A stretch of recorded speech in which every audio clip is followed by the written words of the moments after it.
Everyone, my name is Parth, welcome back to my YouTube channel. तो जनवरी आ चुकी है, कब खत्म हो जाएगी पता नहीं। फरवरी में एग्जाम आ जाएगी, एक ही महीना बचा है, लेस देन 1 मंथ बचा हुआ है। बिकॉज फरवरी में आपका प्रैक्टिकल स्टार्ट हो जाएगा, ओरल स्टार्ट हो जाएगा, फिर एग्जाम स्टार्ट हो जाएगी। कुछ भी समय नहीं बचा है हमारे पास। तो ऐसे समय पर अगर मैं आपकी जगह हूं, मैं एक स्टूडेंट हूं, तो मुझे क्या चाहिए? मुझे चाहिए दुनिया के सबसे इंपॉर्टेंट क्वेश्चंस मुझे दे दो, वो मैं पढ़ लूं, प्रिपेयर कर लूं, मेरा जो भी टारगेट है वो मैं अचीव कर लूं। कोई भी एक चैप्टर कैसे कंप्लीट होता है? कार्बन कंपाउंड्स अगर आप पढ़ रहे हो तो वो एक चैप्टर कब आपका बहुत अच्छे से प्रिपेयर होता है, उसमें से क्या क्या करना चाहिए, क्या पढ़ के जाना चाहिए। वैसे बाकी सारे चैप्टर की भी बात करूंगा। एंड कुछ ऐसा मटेरियल हमें दे दो जिससे हमारी पढ़ाई आसान हो जाए। एंड एक स्टेप बाय स्टेप आपको प्रोटोकॉल मिलना चाहिए कि क्या पढ़ोगे आप, स्टेप बाय स्टेप। कुछ भी उठा के पढ़ो इस समय, डोंट डू दैट। जो मैं आपको बता रहा हूं सीक्वेंशियली आप वो चीजें फॉलो करो तो आपकी पढ़ाई काफी आसान हो जाएगी। अगले 1 महीने को आप अच्छे से प्लान कर पाओगे कि हर एक चैप्टर में से क्या क्या पढ़ के जाना है। तो वही सारी चीजें यहां पर आपको बताने आया हूं, देने आया हूं। वीडियो अच्छा लगेगा लाइक करना, शेयर करना, सब्सक्राइब करना। चैनल को टारगेट रखते हैं 5000 लाइक्स का। Let us begin without wasting any time. ये आ गया अपना easy learning application. Play store से इसको इंस्टॉल करो, डाउनलोड करो, रजिस्टर करो। रजिस्टर करके थोड़ा सा नीचे आ जाओगे तो आपको दिखेगा फ्री मटेरियल। फ्री मटेरियल में जाओगे, फ्री टेस्ट आपको दिखाई दे रही है। उसमें अभी जो जो मैंने वन शॉट बनाए, जैसे refraction, lenses, metallurgy, carbon, life process, जो जो अभी रिसेंटली बनाए हुआ है, 6-7 वन शॉट बनाए हैं, सबके टेस्ट अवेलेबल हैं। और भी टेस्ट अवेलेबल हैं, वो आप अभी सॉल्व कर सकते हो। इसके बाद रैपिड रिवीजन सीरीज स्टार्ट करने वाला हूं अगले 3 से 4 दिन के अंदर। आपने बोला introduction to microbiology, cell biology, इसका वन शॉट चाहिए तो वो आपको दूंगा। उसके पीवाईक्यूज भी सॉल्व करूंगा, साथ साथ में रैपिड रिवीजन आएगी, उसकी भी पीवाईक्यू हम सॉल्व करेंगे और उनके टेस्ट भी डालूंगा। सब कुछ आपको दूंगा, डोंट वरी, ठीक है। फिर फ्री कंटेंट के अंदर आ जाओ, फटाफट बता दूंगा। क्लास 10th महाराष्ट्र बोर्ड, सबसे इंपॉर्टेंट, दुनिया के सबसे इंपॉर्टेंट क्वेश्चंस आपके लिए अमृत का काम कौन करने वाला है? आपके प्रीवियस ईयर क्वेश्चंस करने वाले हैं। देखो, हम कोई टारगेट बोर्ड का पेपर नहीं लिख रहे, नवनीत बोर्ड का पेपर नहीं लिख रहे, हम महाराष्ट्र बोर्ड का पेपर लिखते हैं। तो आपको क्या पढ़ना चाहिए जो महाराष्ट्र बोर्ड ने ऑफिशियली आपको दिया है? क्या दिया है? क्वेश्चन पेपर्स दिए हैं बोर्ड के इतने सारे, पिछले 6-7 साल के, 2019 से लेके 2025 तक के जो पेपर अवेलेबल हैं, जो बोर्ड ने बनाए हैं। एंड उनके अंदर क्वेश्चंस रिपीट होते हैं। मार्क माय वर्ड्स, क्वेश्चन क्या होते हैं? रिपीट होते हैं। कितनी भी बार बता दूं, आप लोग मेरी बात मानते नहीं हो। आप लोगों को लगता है कुछ और पढ़ेंगे, कुछ और पढ़ेंगे, कहां से सवाल आएगा, कहां से सवाल आएगा। यहीं से सवाल आता है, यही क्वेश्चंस रिपीट होते हैं, कुछ अलग नहीं पूछा जाता है। समझ रहे हो मेरी बात? रुक जाओ, मेरा माइक खराब हो गया आप लोगों के चक्कर में। रुक जाओ, हटाओ इसको, हाँ थोड़ा इधर ले लो। क्वेश्चंस रिपीट होते हैं, तो सबसे important questions in your entire world are PYQs, previous year questions. तो यहाँ पे चैप्टर वाइज पीवाईक्यूज अरेंज करके दिया हुआ है। चैप्टर वाइज का मतलब क्या? जैसे साइंस 2 का ओपन कर रहा हूं मैं, यहाँ पे देखो, life process in living organism part 1। तो जुलाई 25 में, मार्च 25 में, जुलाई 24, मार्च 24, जुलाई 23, मार्च 23, जुलाई 22, मार्च 22, जुलाई 21, जितने भी साल पेपर आए, हर एक पेपर में से क्या पूछा गया लाइफ प्रोसेस पार्ट 1 का, वो सब अरेंज करके दिया है। वैसा लाइफ प्रोसेस पार्ट 2 हो गया, फिर लाइफ प्रोसेस पार्ट 2 के बाद एनवायरमेंटल मैनेजमेंट हो गया, टुवर्ड्स ग्रीन एनर्जी। हर एक चैप्टर का आपको मैंने चैप्टर वाइज सब पीवाईक्यू अरेंज करके दिया हुआ है। तो सबसे पहले, अगर आपने ये नहीं किया है तो सबसे पहले ये करो। इसके अलावा दूसरा कुछ भी करने में अगर आप टाइम वेस्ट कर रहे हो तो आप अपने जीवन के साथ खेल रहे हो, ठीक है। और कुछ भी नहीं है, ये करना है, सबसे इंपॉर्टेंट है, यही करना है। प्रायोरिटी क्या होनी चाहिए? ये कर लिया। इसके करने के बाद एक्सरसाइज जितनी हो सके करके जाओ। मैं आपको कभी ऐसा नहीं बोलूंगा कि इतना ही पढ़ना, इसी में से आएगा, नहीं। जितना ज्यादा हो सके आप प्रिपेयर करके जाओ। बिकॉज कोई भी प्रेडिक्ट नहीं कर सकता बोर्ड में क्या पूछा जाएगा। सिर्फ हम प्रोबेबिलिटी के साथ खेल सकते हैं कि ये सब कुछ पहले पूछा गया है तो रिपीट होने के चांसेस बहुत ज्यादा हैं, और बाकी क्वेश्चंस एक्सरसाइज में से डायरेक्टली पूछे जाते हैं। तो उस प्रोबेबिलिटी के ऊपर हम खेल सकते हैं एंड एक एस्टिमेट, अनुमान लगा सकते हैं कि पहले पूछा है तो वापस पूछेंगे। बिकॉज हम देखते हैं कि रिपीट होते हैं। अब जैसे रिफ्रैक्शन की बात करूं, उसमें जो रेनबो वाला क्वेश्चन है वो 5 बार पूछा गया है, रिपीट होता है ना।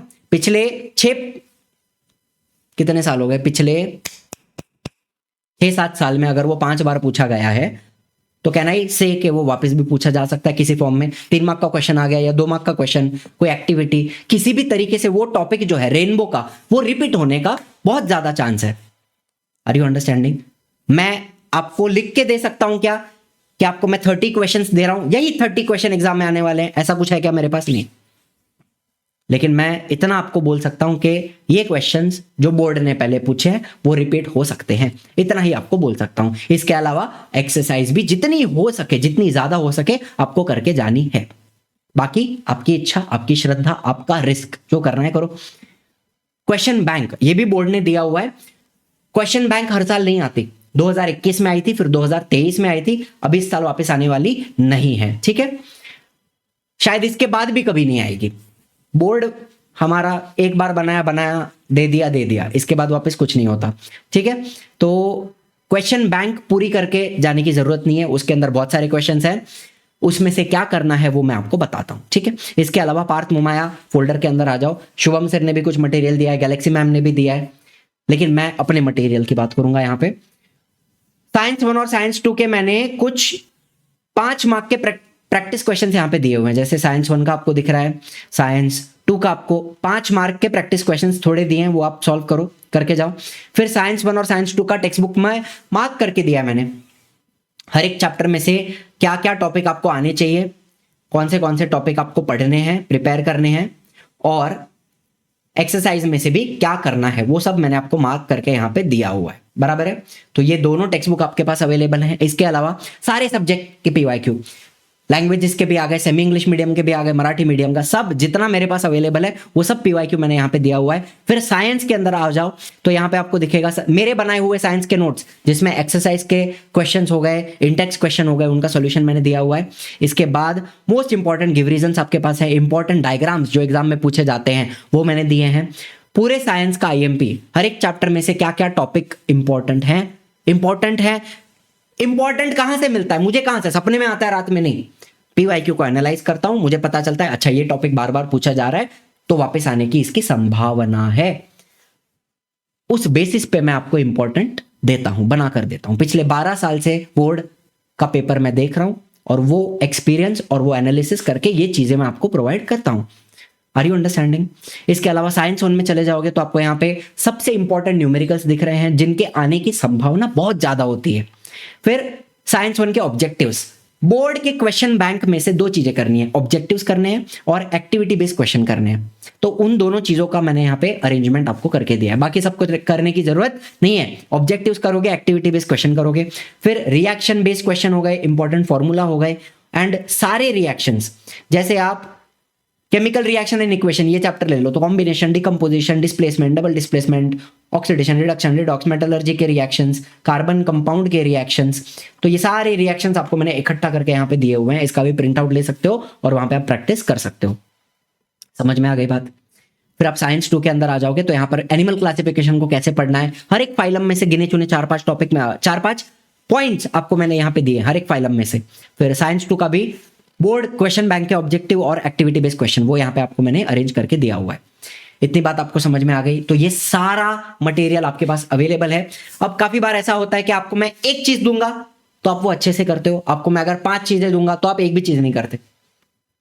तो यहां पे आपका प्रायोरिटी क्या होना चाहिए, प्रायोरिटी ऑर्डर क्या होना चाहिए आपका, question PYQs, chapter wise PYQs, and उसके बाद एक्सरसाइज जितनी हो सके।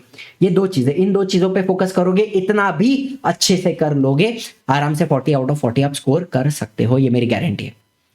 लेकिन एक्सरसाइज करना पड़ेगा, पूरा करना पड़ेगा, पीवाईक्यूज भी पूरा करना पड़ेगा। इसके अलावा बाकी आपकी श्रद्धा, जो करना है करो, लेकिन इतना 2 चीज अगर आप करके जाते हो 40 में से 40 लाने से कोई नहीं रोक सकता आपको, ठीक है? इतना मैं आपको बोल सकता हूं। इसके अलावा आप फ्लैश कार्ड्स पे आ जाओगे तो यहाँ पे माइक्रोब्स को लर्न करने में बड़ी दिक्कत आती है ना, तो यहाँ पे माइक्रोब्स के फ्लैश कार्ड दिए हुए हैं, उसके अंदर आप प्रैक्टिस मोड में भी चले जाओगे तो कार्ड्स हैं बहुत सारे ना, छोटे छोटे क्वेश्चंस हैं। चलो जैसे give a few example of enzymes, microbial enzymes, oxidoreductases, transferases, isomerases और लाइगेजेस और कुछ बच गया, हाइड्रोलेजेस, ठीक है, हो गए। How is xanthum gum produce, xanthum gum बनाने के लिए मुझे चाहिए मोलासिस चाहिए, मोलासिस यूज करूंगा और कॉन्स्टिप लीकर का इस्तेमाल यूज करूंगा, उसका फर्मेंटेशन करूंगा यूजिंग xanthomonas स्पीशीज, तब जाके xanthangum बनेगा। स्टार्च एंड मोलासिस, ठीक है, starch and molasses. Which micro produce L glutamic acid, अभी इसको बनाने के लिए ब्रेविबैक्टीरियम, कोरिनोबैक्टीरियम चाहिए, और ये ग्लूटामिक एसिड का इस्तेमाल कहां किया जाता है?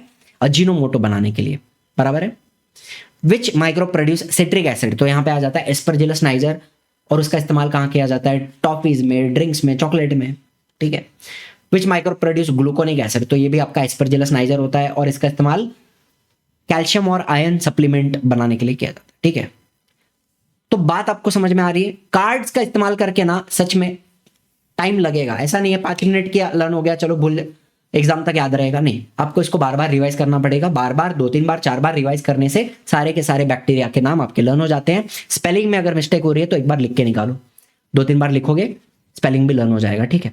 इसके अलावा दूसरा कोई भी तरीका नहीं है, गाना गा लो, भजन बना लो, कुछ भी करो, बैक्टीरिया को याद करना है, ज्यादा से ज्यादा रिविजन और राइटिंग प्रैक्टिस, तब जाके वो याद होता है, अदरवाइज नहीं होएगा। तो ये सारी चीजें हमारे एप्लीकेशन के ऊपर अवेलेबल है, इसका संपूर्ण इस्तेमाल करना वो आपके हाथ में है। मैंने तो आपके पदर में, आपके झोली में सब कुछ दे दिया है, अब इसका इस्तेमाल आप कैसे करोगे, कब करोगे, कितना करोगे, वो आपकी श्रद्धा, ठीक है। Thank you so much for watching, I will see you in the next one. Tata bye bye, जय हिंद, जय महाराष्ट्र।